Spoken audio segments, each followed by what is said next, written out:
চলে এলো সাকিবিয়ানদের জন্য আরেকটি এক্সক্লুসিভ আপডেট, যেটার জন্য দীর্ঘদিন যাবত অপেক্ষায় ছিল তার ভক্ত অনুরাগীরা।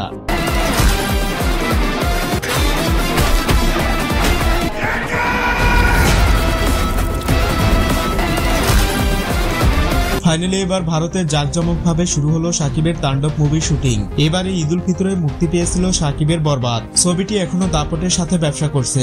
সেই রেশ কমতে না কমতে শুরু হয়ে গেল তাণ্ডব মুভি শুটিং। বর্তমানে ভারতে ছবিটি শুটিং করা হচ্ছে, এরপরেই থাইল্যান্ডে শুটিং করার কথা। ছবিটি অ্যাকশন নির্ভর সিনেমা। জানা গেছে বরবাদের থেকেও বড় বাজেটের সিনেমা হবে তাণ্ডব। বাংলাদেশ ভারত মিলিয়ে এই সিনেমায় একাধিক জনপ্রিয় অভিনেতাকে দেখা যাবে। এছাড়াও ছবিটিতে সাউথের বেশ কিছু টেকনিশিয়ান কাজ করবে, যাতে অ্যাকশন দৃশ্যগুলো প্রফেশনাল ভাবে ফুটিয়ে তোলা যায়। তাণ্ডবে বিশেষ কিছু চরিত্রে দেখা যাবে শাকিব খানকে। পলকে পলকে তাকে রং পাল্টাতে দেখা যাবে পর্দায়। গেল বছর তুফান দিয়ে বাজিমাত করেছিল রায়হান রাফি।